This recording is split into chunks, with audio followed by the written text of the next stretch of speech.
Welcome to The Work of Warriors, a podcast dedicated to bringing mental wellness to the entertainment industry. I'm your host, Kim Rapach. This podcast is dedicated to the artists we've lost to mental health, addiction, and suicide, and to those who are still suffering in silence.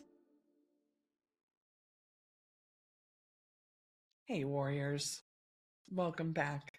I want to start by letting you know that today's episode comes with a trigger warning. I know in our main introductory podcast, we talk about the importance of understanding that the conversations we're going to have are difficult and come with a disclaimer of a general trigger warning. But today's episode specifically, I just want the listeners to know that we have some hard conversations on today's episode that may be triggering to people who are survivors of physical and or sexual abuse or assault.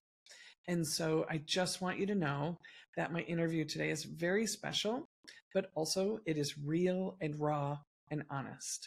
And so if you find this topic triggering for you or dangerous for you to sit in this space, just take a pass and catch the next episode. So today's episode is with Marie P. Anderson. She is a seasoned model industry expert, an author, and the founder of personalized career coaching services, Boss Babe Models. She is a former model with decades of experience. She leverages her global network to address critical issues in the fashion industry, such as human rights, body image, disordered eating, substance abuse, trauma, and mental health. You can see why I wanted her on today. Marie coaches others to build professional modeling careers with dignity, health, and mental well-being. And she focuses on her core values of integrity, faith, and courage. Marie is the author of several books for models, and she is an in-demand public speaker who connects with audiences worldwide through her values. I met Marie through Instagram. I had seen some of her work, and she's in the modeling industry, in the fashion industry. What drew me to her was her focus on the mental health of her clients. And naturally, I thought she would be a good fit. And we've connected over Instagram. We've shared some DMs. We've gotten the podcast scheduled. And for whatever reason, she or I needed to reschedule. So we've been having online conversations for quite some time. And I'm so glad to have her here today. But what really brought her here was a podcast interview that I saw her on, and she spoke openly about her mental health and some struggles that she has had. And as you know, the Work of Warriors is all about people who have risen out of the darkness. And so again, today's episode is raw, it's honest, it is very possibly triggering. And I just want you to know that before you continue to listen. But I am very excited to introduce today's guest, Marie P. Anderson. I found you on Instagram, and something that you posted, or I don't know, something that you shared just cued me into that you were not only in the modeling industry, but you were focusing on the mental health piece as well. And I was like, anytime anybody in the entertainment industry at all is addressing mental health or body image or disordered eating or anything like that, I'm like, I want to know you. And so I want to be heard. Yes. There's not many people want to listen. Oh, yeah, you need to be heard for sure. Yeah. And I reached out to you, and I know we've been, trying to connect for a while. And then I saw you on another podcast, and just again, a snippet came across my feed, and I think you were talking about your own mental health, and I was like, oh my gosh, I have to push even harder for this, and I want to connect even more. Yeah. And so I'm just really grateful that you're here and that you said yes to my invitation to be on the Work of Warriors. So thank you for being here, and thank you for being willing to share. I would love to hear about your professional experience. Thank you. First of all, you have how many years in the modeling industry as a model and a coach and an author and the owner of 2 companies, etc.? How many years experience do you There's have? two answers. One, unprofessionally since I was 6 years old, and then professionally for 40 years. Okay. Can you Because, clarify what you mean by that? What do you yeah, mean, like, since you were my sick? mother had been a model before she even met my dad, before the war. And she wasn't any big model. She was just kind of a local model. And so when we would then be living in Cocoa Beach, Florida, while my dad was putting men on the moon through NASA, he was a rocket scientist. My mom was doing fundraisers for the community. She was a community activist. And those fundraisers would be what are now called runway shows. Back then were called style shows. And I was one of the models that would be walking down the runway. Did you love it? Like when you were little, did you like it? Did you feel like you had to be there? Do you I remember? think, quite honestly, I was just doing what mommy told me to do. And really, it would eventually lead into me becoming completely enthralled with becoming a fashion designer. And so my mom taught me how to sew and how to knit. She gave me a loom. She taught me how to weave. So I was producing, I had my own line of clothing for my Barbies. They were called Minnie. That was my nickname growing up. I even have a label that says Minnie. But the label was almost as big as the garments. But anyway, I was producing runway shows for my Barbies. Unfortunately, I only had one Ken for the audience, but I was more interested in all my Barbies, their friends, Tressie and Skipper, and I don't know if you're old enough to remember those dolls, but that was really where the whole passion started. Yeah, how funny. I think you'll appreciate this. So I would go visit my grandmother, and she had probably one of, I feel like, the first Barbies ever, who she looked a little older. She had short, glossy hair, and I was just in awe. And and my grandma would crochet clothes for her. And my grandma would crochet clothes for, like, remember we had those like mini dolls that were like life size, they were supposed to be life size. So she was almost as big as me. She would make us matching outfits. And so, yeah, it just warms my heart to hear, that's that was kind before American Girl. Absolutely. I feel like I had the original, the OG American Girl. Your grandma was a revolutionary with the doll world. Yeah. Oh, that is precious. It did for you though. So tell me more. So tell me about the evolution of my being in the fashion business. Yeah. So any experience you want to, tell us about professionally that led you to where you are today. Oh, okay. Well, trying to encapsulate it because I'm 65 and I've had so many years of experience. I'll try to do it in quick little sound bites. So as I've already told you, I was dying to become a fashion designer. So when I was old enough, I started making my own clothes, my girlfriend's clothes. I got involved with fashion club in the high school, doing anything and everything I could. And keep in mind, this is Cocoa Beach, Florida in like the early 70s. There was nothing going on. There was like one magazine, Vogue, right? I mean, it was a completely different world. So we didn't have access like the kids have today with the global reach of the internet. But anyway, the point is that I felt very restricted with my resources. But nonetheless, flash forward, long story, but flash forward, I would be married when I was 16. And by the time I was 17, I really had a hard time in school. I have dyslexia and, as I mentioned, ADD. So it was very hard for me to get through school. But anyway, the point is that I thought being a fashion designer, they wouldn't worry about grades, but I had applied for all these scholarships and all these colleges were saying no. And then finally I got one scholarship from Atlanta, and I ran in to show my home ec sewing teacher. I was so excited, like, look, oh my gosh, I'm going to be a fashion designer. I've got a scholarship. And she looked at me like I was so pathetic. And she said, Marie, you'll never be a designer. You don't have any talent. I gave up my scholarship. And that was the end of my fashion design career because I believed in her more than I believed in myself. And that, as you know, that's the underlying mental health component that we'll get into a little bit more.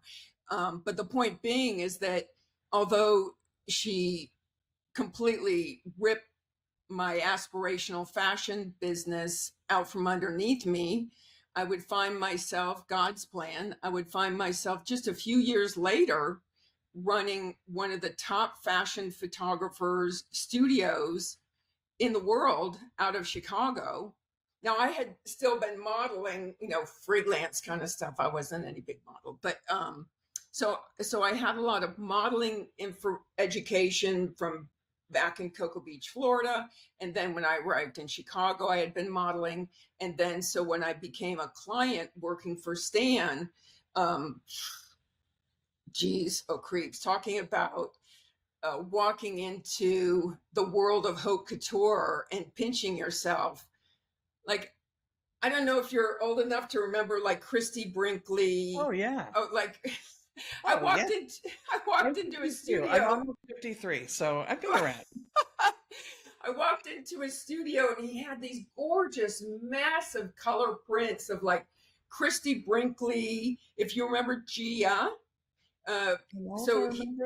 Gia, she was the predecessor to Cindy Crawford, which is another conversation. But anyway, the point is that his studio was filled with all these unbelievable models, and he had shot them for Vogue for various shoots that he had been on.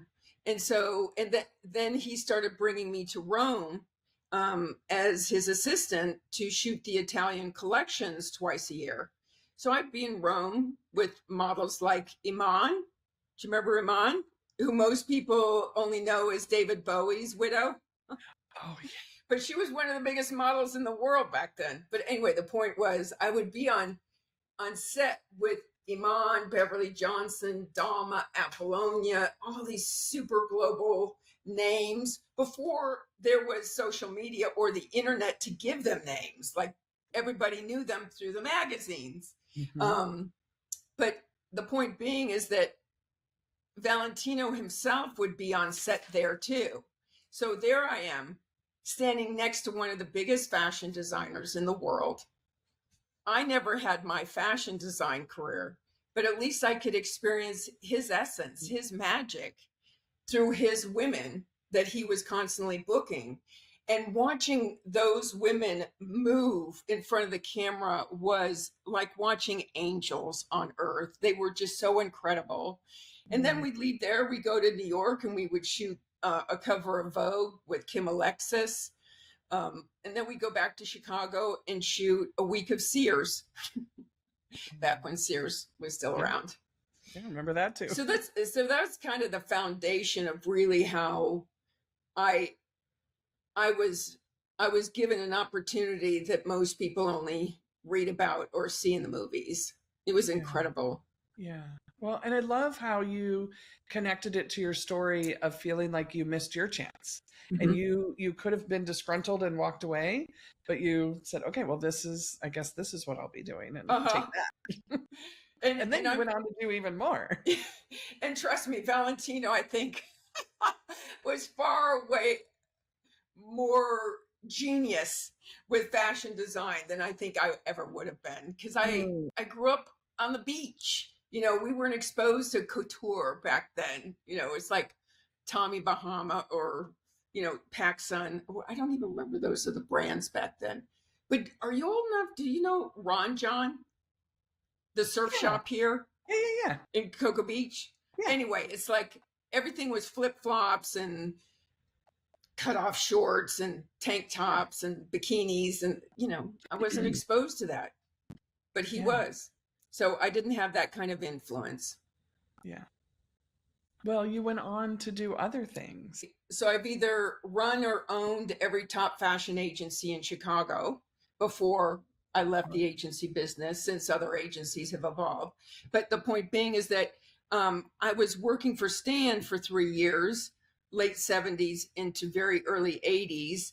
And he came to me one day and he said, Marie, I think you should become an agent at a model agency. And I said, why? He goes, because you're spending more time with the models in their castings, rearranging their books, than you are doing your job. I was like, oh, okay. But at least he saw your gifts. Yes, right. I You. mean, it wasn't nasty. Yeah. It was just like, hey, Yeah. this is what so it was, I believe so much that God speaks through people to help guide us. And then we know, yeah, that's the way to go, or no, that's not the way to go. But anyway, jump forward. So I called Jane Stewart, who had a tiny little agency. It was only about 800 square feet, called Stewart Model and Talent. And because I had been booking her gorgeous models in the Chicago bookings, she and I already had a great relationship. So I picked up the phone, I called her and I said, Jane, I want to become a booking agent. And essentially she said, when do you want to start? Wow.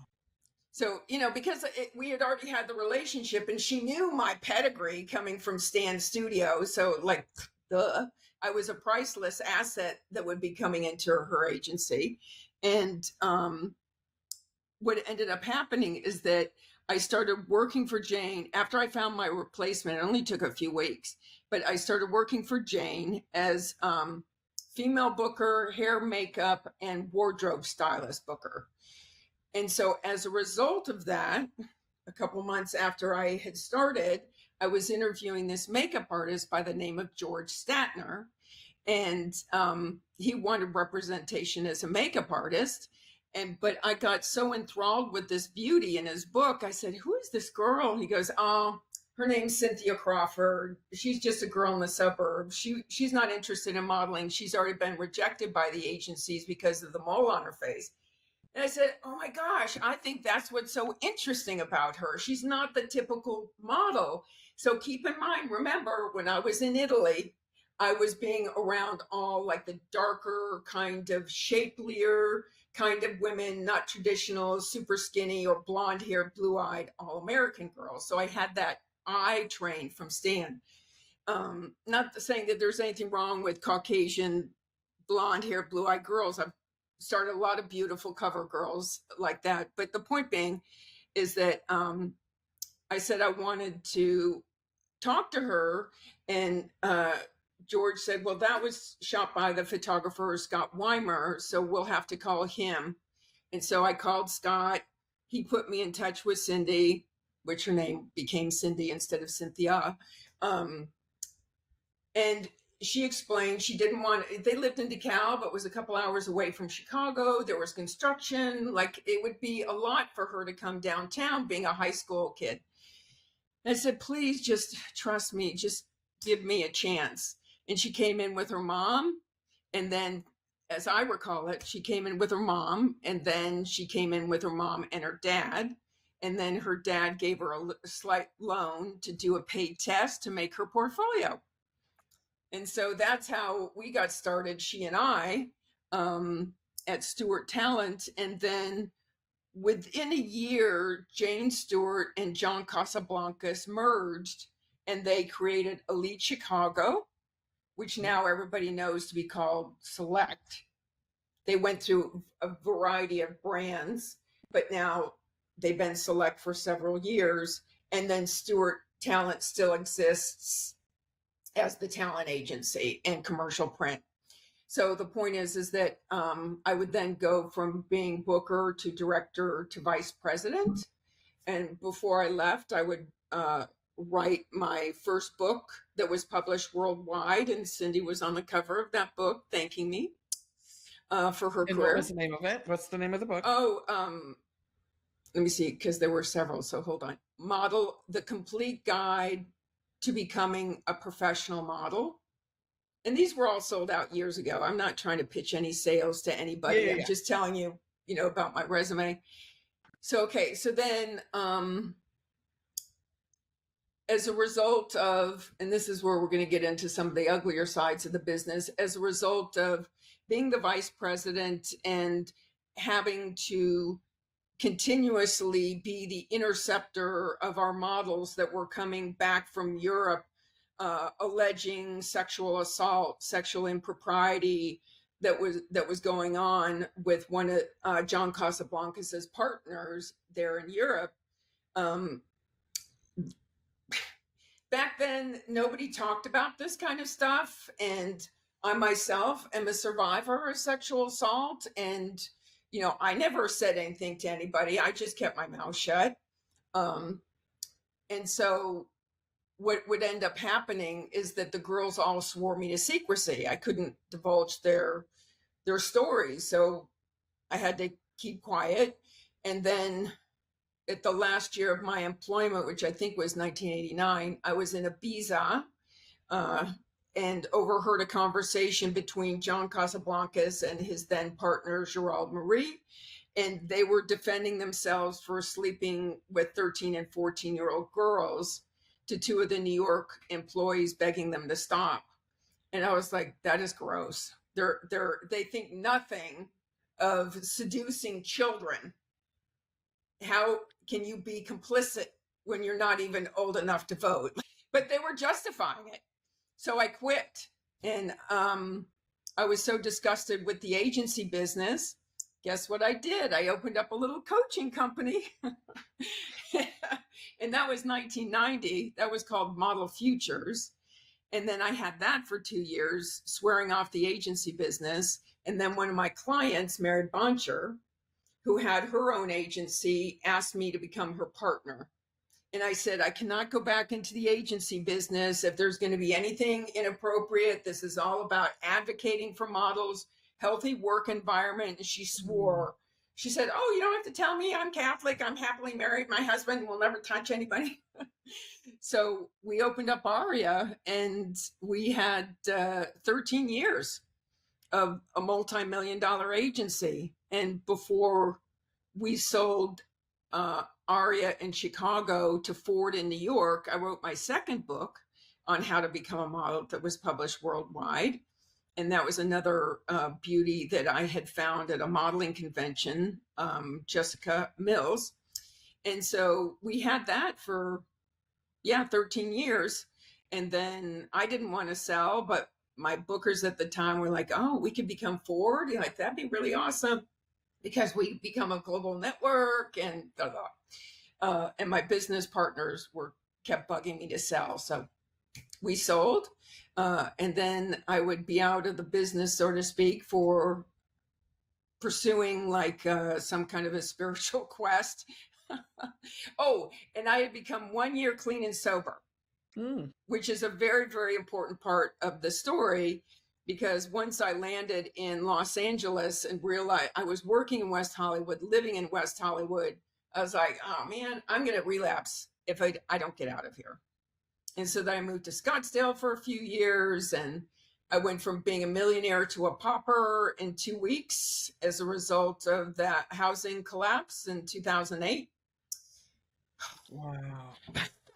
So I would end up going back to Chicago, and I would open up another agency called Agency Galatea. And that was inside of Grossman and Jack Talent. We're almost to the end. And then Linda Jack, the owner, didn't want to have a fashion department or print department at all, lifestyle or fashion print. And so that they could just focus on their actors. And so I left there, I think it was in late 2016. And then later on that year, I would be hired by Wilhelmina, New York to run the Wilhelmina, Chicago office. I think I was there for 5 or 6 months. That was not a good situation. So I got fired from there because I was complaining too much about the hostile work environment. I'm laughing because it's so sad. You got to keep a sense of humor in dark times. So anyway, so then I would leave and I'd say, especially for younger people, it's hard to realize that it hasn't always been so public, and it's not like everything is exposed now. We have a long way to go, of course, but also it was just so much worse.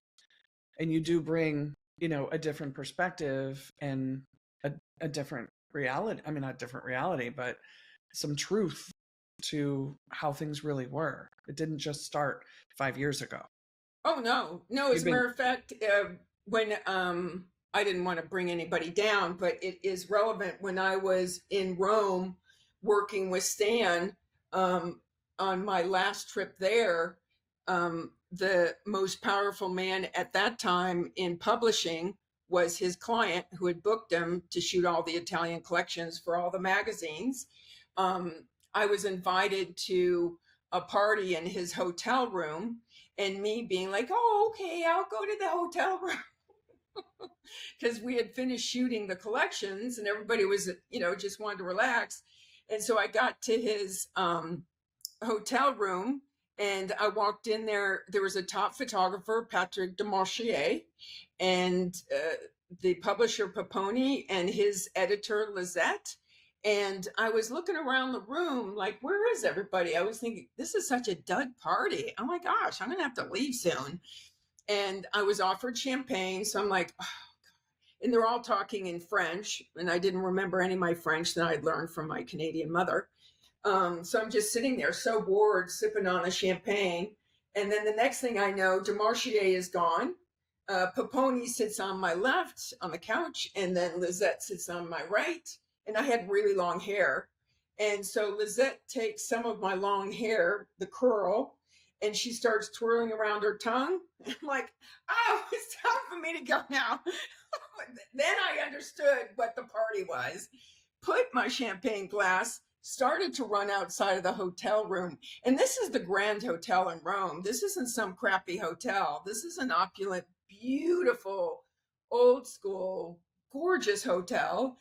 And so as I'm trying to get to the door, Paponi grabs me and slams me up against the wall. And he says, if you don't sleep with us, Malinowski never works for this magazine again. And it was like something right out of a movie. I pushed him off of me and I said, I'm just going to have to take that chance. And I just started to bawl, and I go over and open this massive wooden door. They have the knob in the center. And so I pulled that thing open and it slammed against the wall. And I ran down these beautiful marble steps and ran across the street to the Hotel Setia, where me and all the assistants were staying, not the Grand Hotel. Not complaining, just saying. And I cried myself to sleep. I thought I had ruined Stan's career. And the next morning, I'm getting on the bus with all the models and the assistants and other photographers. And there's Paponi standing by the bus door, and my heart is about to jump out of my chest. I didn't know what was happening or what his intention was. And as I get close to the door, trying to like skirt around him, because he's standing there as if he's the ambassador greeting everybody, right? He wasn't standing in the doorway. He was standing to the side of the doorway. And so as I was approaching him, trying to skirt by, he grabs me and he says, ciao, Maria, come stai bella? Mwah, mwah. Like nothing had even happened the night before. So for me, I had a lot of those experiences myself. I had been raped by a top fashion photographer when I was the vice president of Elite. And going back to what we were saying, we didn't have these conversations. People kept mute. Because just keep your mouth shut, just do your job, put your head down, because nobody cares. And who are you going to go yell to or cry to? Yeah. Wow. What are you going to tell the police? Like, it's just a very, very different world. Yeah. Now, thank God. So anyway, going back to advocacy and mental wellness, as a result of leaving Elite Chicago in late 1989, I just decided I'm not going to be mute anymore. I'm going to start talking out. And none of the press, none of the journalists in Chicago were interested in anything that I had to say. Stop. What are you talking about? This doesn't happen. Like non-believers. But then finally, the first the first journalist, Michael Gross from New York, he modeled The Ugly Business of Beautiful Women. And in there, he quoted me talking about the instance, hearing Gerald Marie and John Casablancas defending themselves. He was the first journalist to have the courage to talk about this stuff. And I think that was late 90s. Can't remember.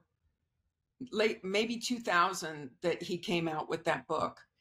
And then he himself told me he got a lot of pushback from people in the business calling him a liar. Yeah, of course. Yeah. Wow. And not to get really down on him, but we are here to talk about mental wellness. Have you seen the new Kevin Spacey documentary? No, I've Spacey not Unmasked. Nasty allegations. But I say that, and yet at the same time, I'm so proud of the male survivors who shared their truth. Not only the Americans, but the Englishmen as well, talking about this. And then now, most recently, finally, the David Copperfield allegations are coming out. It's like slowly but surely there's a momentum finally. And again, it was Michael Gross who was the one who was doing all this, trying to really shake up the business and trying to make people aware. Well, and here's why this is so important for me is we have this false narrative that everyone who has a mental health quote unquote issue was just born that way, or they have a chemical imbalance, or it's hereditary.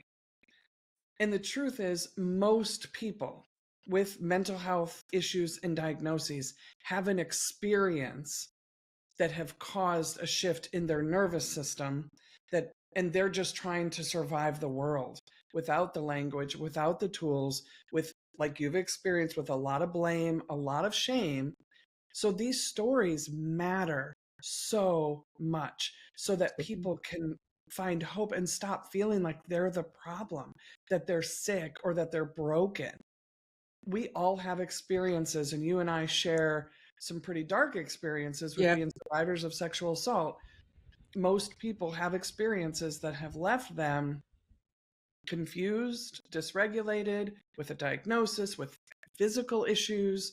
And so this is in the public eye, but I think everyone can relate to them if they're in a position to be honest with themselves, or if they're not a survivor, but they're an advocate, to be willing to hear other people's stories. And it's, we're moving away from this idea of like, what's wrong with you, to what happened to you. Yep. And what are you going to do about it?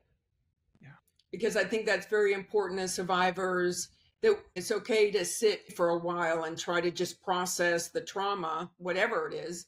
And at some point, though, we need to become accountable for, okay, that's what happened to us. That's not who we are. That's just an experience, not just like minimizing it, but it was an experience. Now, what are we going to do about it? My sexual impropriety started when I was 6 years old. And I was just thinking about this randomly. I never thought about this my entire life, but I remember, because my head was getting prepared to talk to you. I remember doing that style show for my mom. And then later that afternoon, so there I was in the fashion business. And then later that afternoon, being molested by a brother and sister who were just a little older than me that lived on my street. And so I was thinking, like, that's kind of an interesting theme, that fashion, sexual impropriety, it goes back even further than I was thinking that was just when I worked for Stan, but it was like, no, since adolescence, that was happening to me. Wow. But I started my sugar addiction. You talking about trying to survive and just deal with things. My sugar addiction became my coping skill. And it's something I'm still struggling through. But thank God today I have 70 days of sobriety away from my sugar. But I would go from being a sugar addict at 6 to starting to drink at 10. smoking cigarettes by 12. The addictions just started adding up.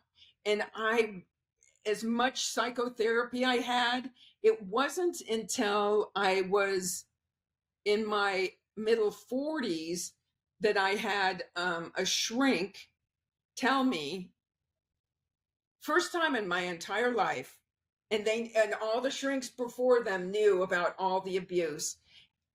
And my new shrink, I call her Jill a mug. It's just my nickname for her. She said, "Do you realize you're an alcoholic?" I said, "What you talking about, Willis?"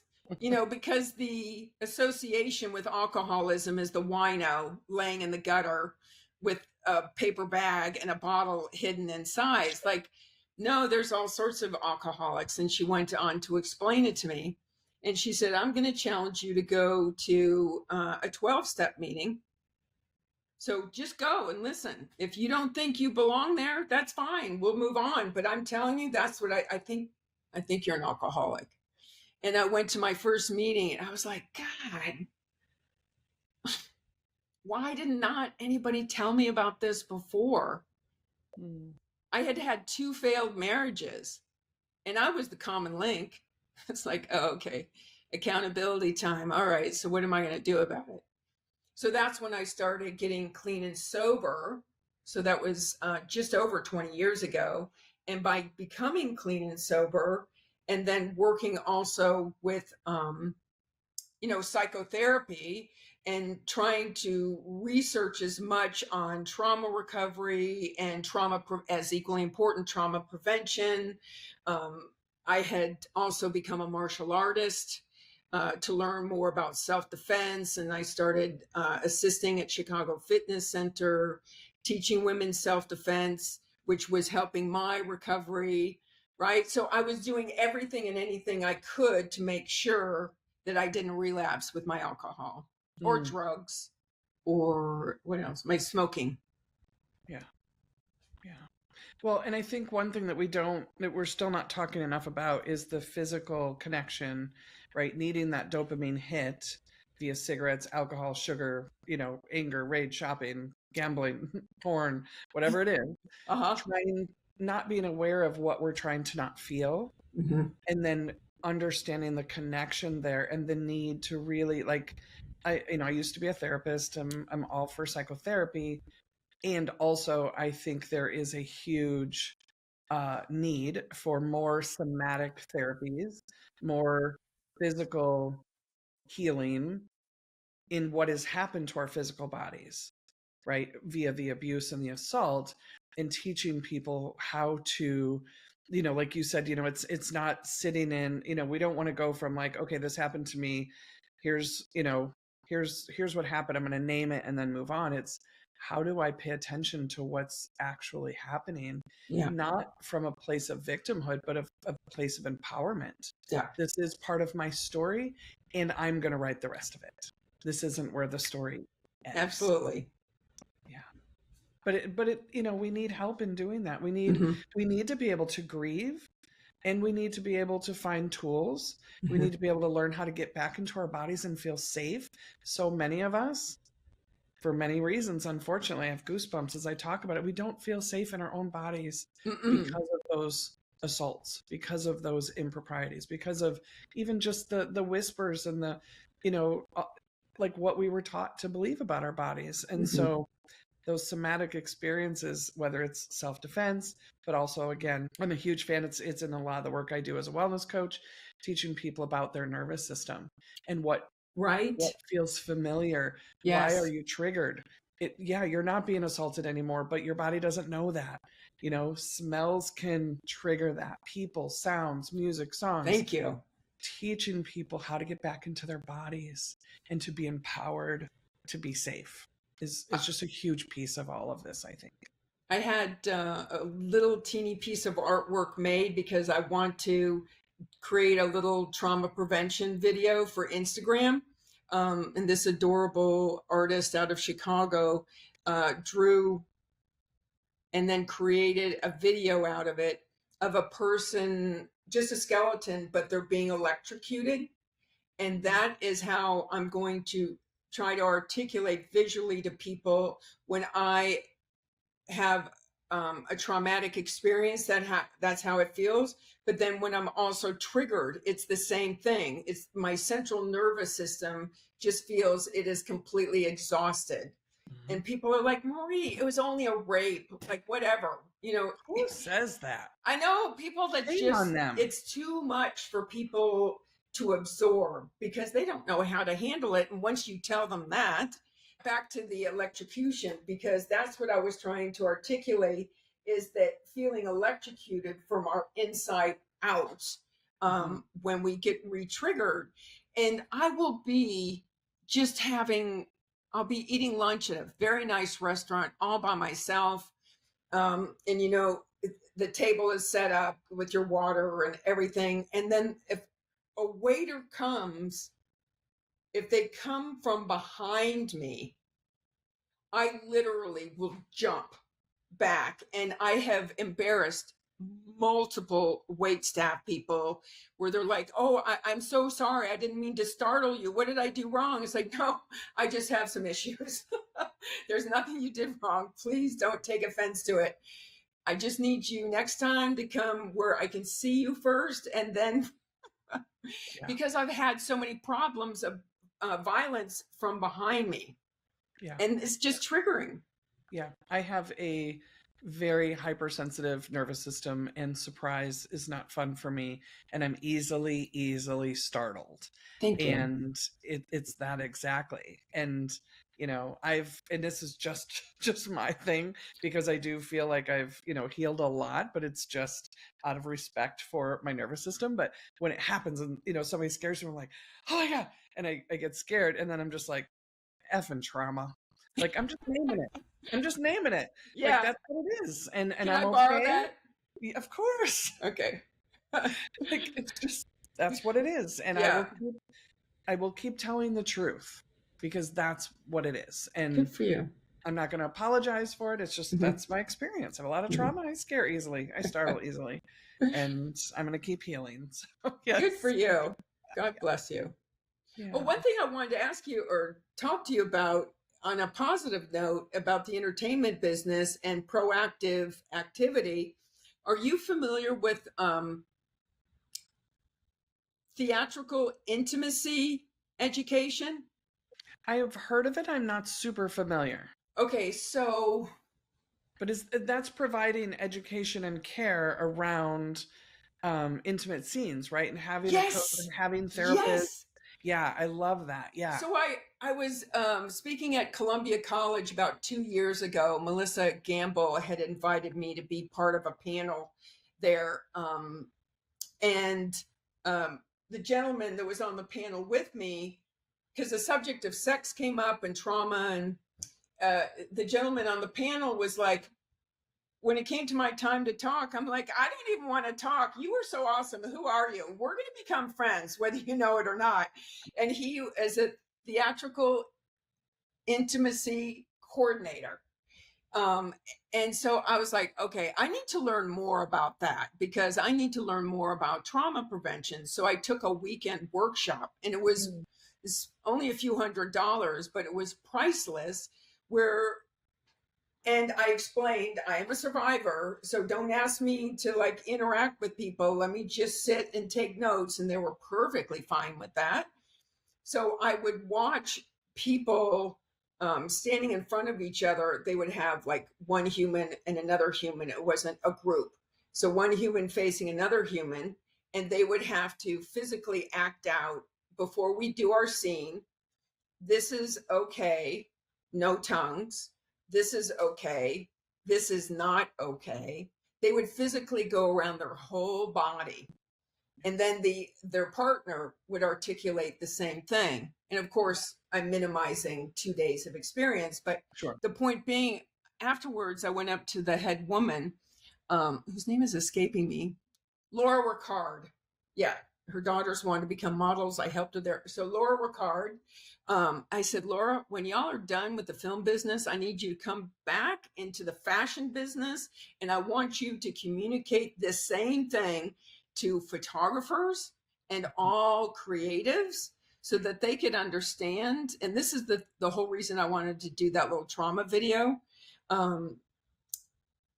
Because if 1 in 4 that are reported, 1 in 4 people, 1 in 4 females are assaulted, 1 in 6 males are assaulted before they're 18, that's a high propensity of people.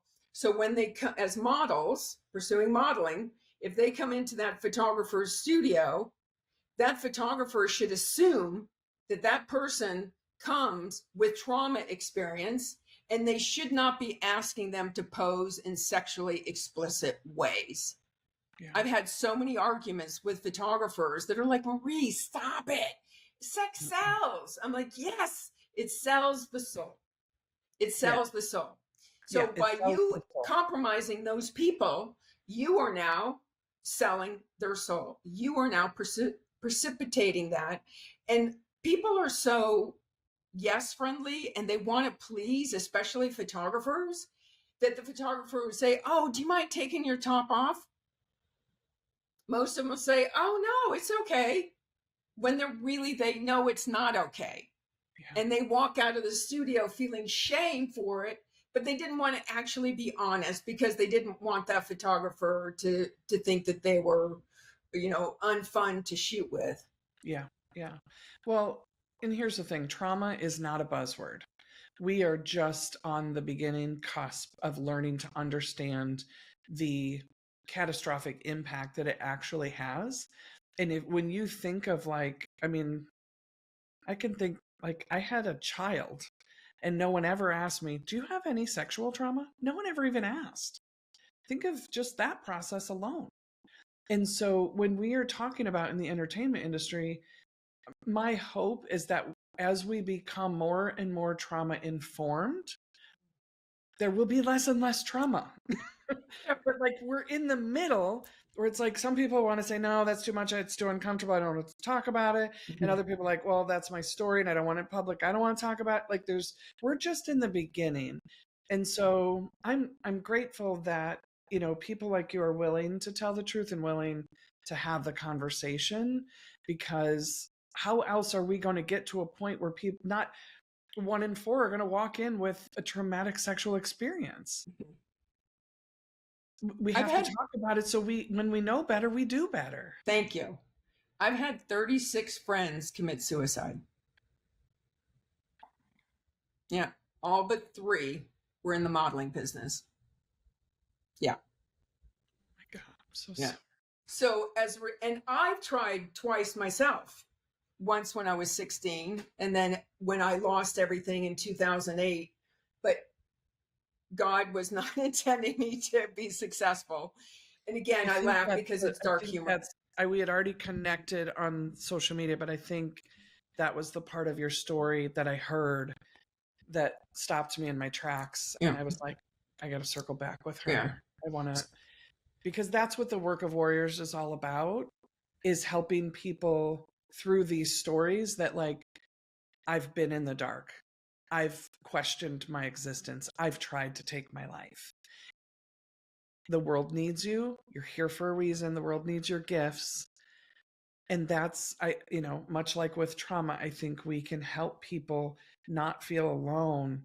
Thinking, I'm crazy. There's something wrong with me. I'm broken. How could I feel this way? I have everything, whatever it may be. And it's like, no, because your business and your success and your fame turns out it's not the answer to your mental health. And so thank you for your honesty. I don't know if you want to share any more about that. I'm an open book girl, because if I can save one life by sharing my story, my existence was successful.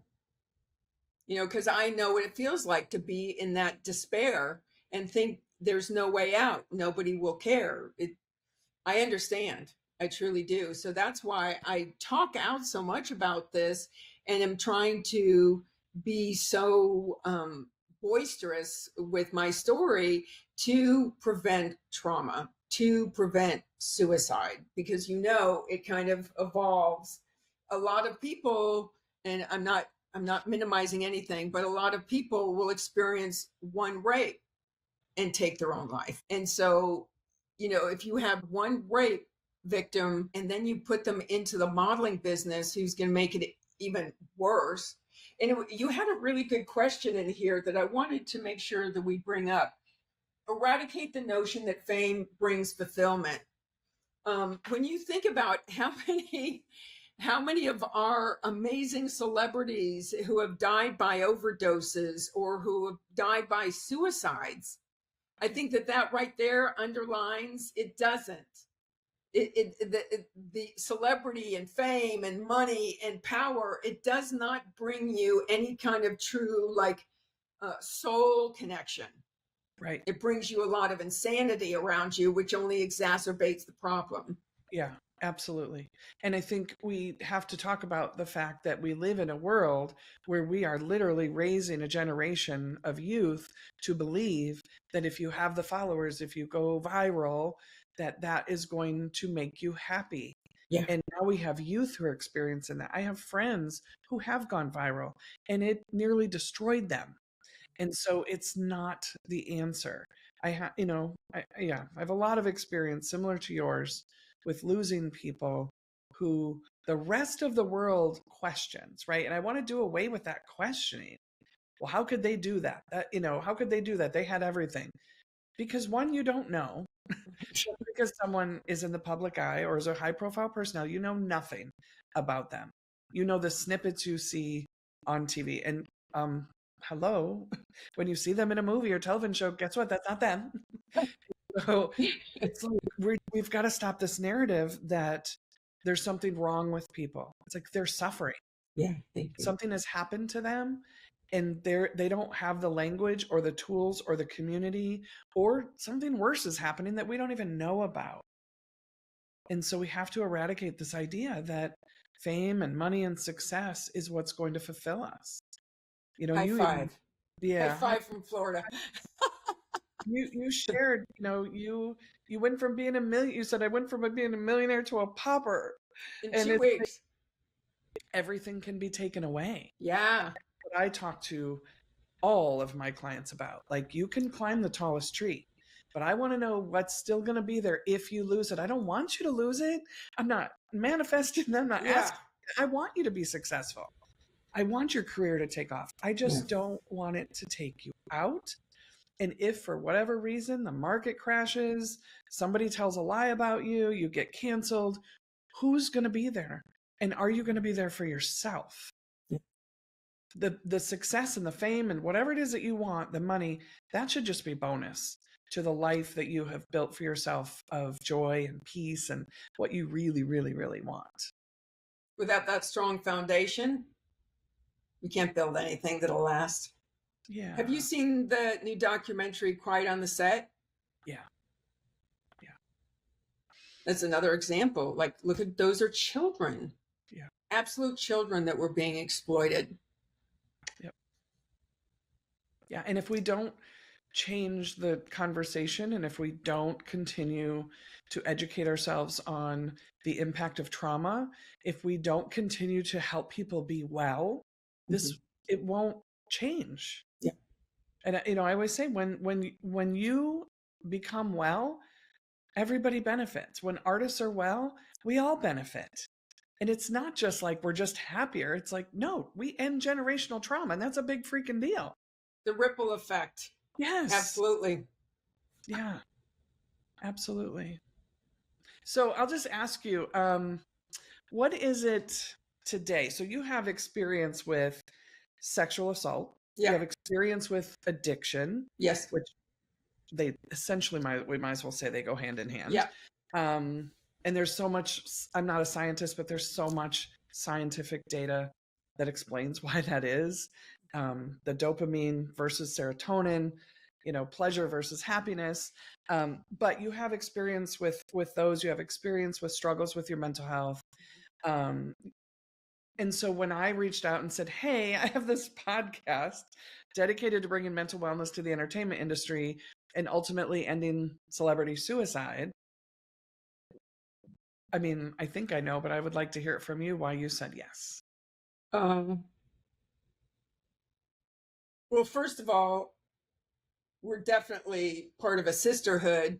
Anybody that would take on the responsibility of sharing that conversation is a hero in my mind. So, of course, I want to celebrate and support a woman. That's my thing. And I Mhm. want to support the cause. And I also want to share my story as an opportunity to maybe help prevent suicide, maybe to give somebody hope. Because if we have just a little glimmer of hope, we can build from there. But if it's hopeless, then that's where we make the final decision to take extreme steps. Yeah. Yeah. And what do you do on a regular basis? I mean, you've been, you said you've been suicidal twice Hmm? in adolescence and as an adult.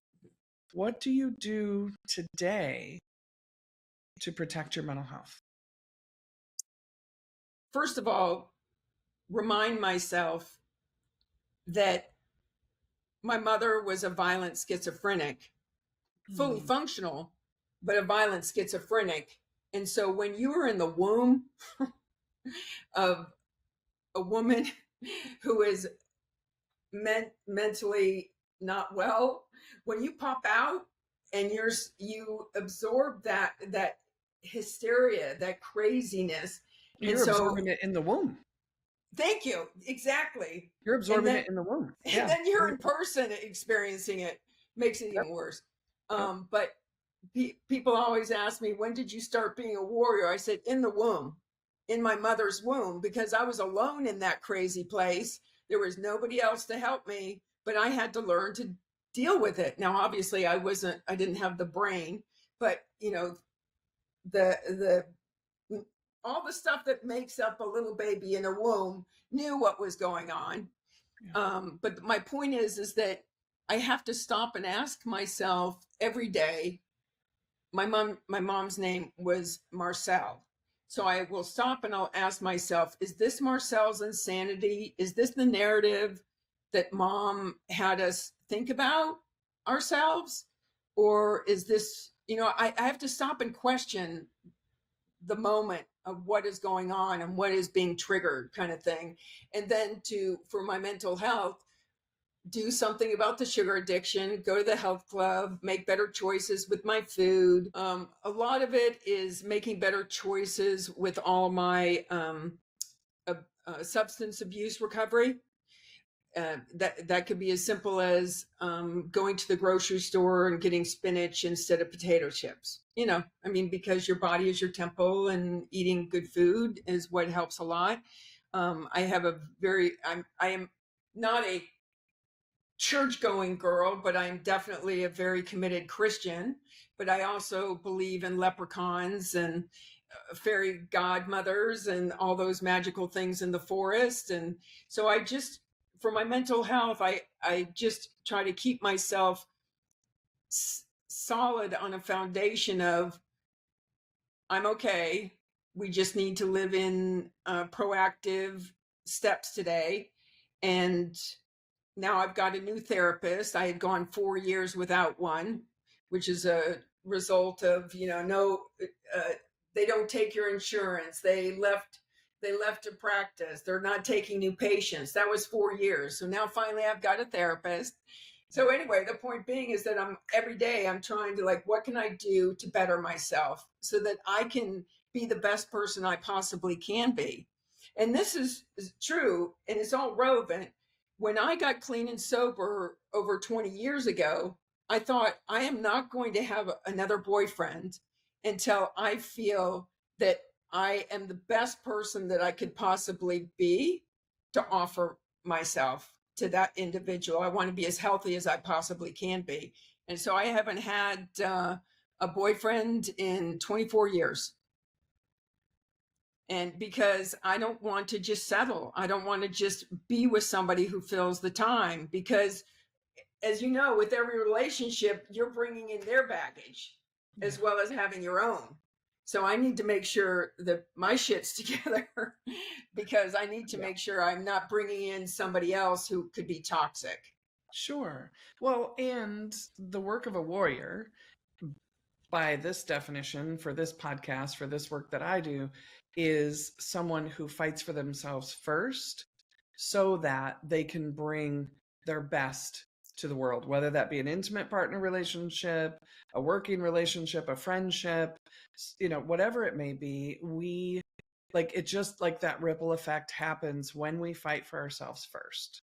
And I think it's very mature and noble to say, I don't want to do life with another person if I'm not at my best. And there's a saying, a quote, like, you take care of yourself so that you give others your best, the best of you, so that you're not giving people what's like the rest of you. So you're not giving people the leftovers. You're saying, I'm good. Mm-hmm. Do you want to try this thing? Like, whether it's a business partnership or, like I said, an intimate partnership, do you want to try this? Because I'm good. And I don't need you to validate me. And that was one thing I wanted to circle back to real quick. Is at the beginning you were talking about that person, that teacher, whatever, who told you didn't have any talent. Oh, my home ec teacher. And Yeah. and you said, I believed in her more than I believed in myself. And I think this is just a really good way to bring that back to, we want to be our best, at our best, believe in ourselves, be unshakable, and so that we're not dependent on exterior validation. It's, I'm good. You like what I got? Great. If not, it's okay. I'm good with that too. Exactly. This thing happened. I'm not in control of. Okay. I'm solid. And it's a really great feeling. Yeah. So one more question for you. Sure. We share a lot of passion around helping people who are suffering in silence, who've had experiences, who've experienced trauma, who are questioning their existence. If someone were to be listening right now, and while we're not a replacement for mental health care or therapy or coaching, what would be one thing you would say to them if someone's listening and maybe struggling? What would you say? I get that question I get to answer that question a lot, and my answer is pretty consistent, and that is to try to stop and ask yourself, who can I call that I trust? And that, when I was in the middle of my second suicide, that's what had happened. I was in my garage thinking I was going to kill myself with the exhaust of my brand new Mercedes.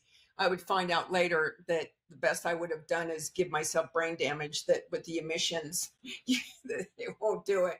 But anyway, the point was, I was in the middle of that despair, and I thought, I better call my sponsor and run this through her. And as soon as I called her, she started laughing. She said, Marie, come on, what are you doing? Open up the garage door. She walked me through it. She said, I'll see you in 20 minutes at a meeting. So I think what's most important is there's got to be at least one person in our lives who's our safety net, that no matter what it is, no matter what time of day, you know that they're going to be there for you. And if not, if there's those occasions that it's not going to happen, as we know, there's all sorts of suicide hotlines that they can call, all sorts of free access, emergency access resources. When I was a teenager, we didn't have any shelters. When I was going through domestic violence as a teenager, trying to go through high school, there was no shelter for me to go to. I ended up homeless and living on food stamps just to get away from the violence. There was no hotline. There was no nothing. I had to suffer through. Nowadays, with the internet and social media, there's all sorts of resources. So reach out and talk to somebody, because I think speaking the truth tends to kind of take the air out of the tire, kind of relieve the stress. Yeah. And I'll be sure to put all the resources in the show notes. There's apps. There's an app called White Flag. Like there's so many people who want to help people who are struggling because they've been there, from mental health professionals to, everyday people who just want to help. They're like, I've been there. You're not alone. Let me help. And, you know, I had someone on the podcast. I don't think it's aired yet, but they're in recovery from, you know, substance abuse as well. And they said the only part you have to do alone is to walk into the room. And so I think we could agree, like, just make the call. That's the only part you have to do alone. Yeah. And Love then that. there's a community of people who want to help. Absolutely. Yeah. Thank you so much for being here. Thank you Kim, it's so my much for being pleasure. a I was looking warrior. forward to this. Yeah, me too. Thank you for being a warrior in a very challenging industry and creating a safe space for people who have a gift and a passion. And we'll put all that in the show notes too. If people want to find you, what would be the best way? My Marie P. Anderson, they can follow me on my Marie P. Anderson official Instagram, but I can't follow them back because I'm at the max. You can only have 5,000. But if they follow me on my model coaching Instagram, which is Boss Babe Models, yes, I can follow them back there. I think I've got a couple thousand. I can still follow back. And you have a beautiful website too that tells all about it. Thank you. I'll be sure to include that too. Thank you again for being here. I hope you have the most amazing day. Thank you. I'll see you on Instagram. Okay, I look forward to it.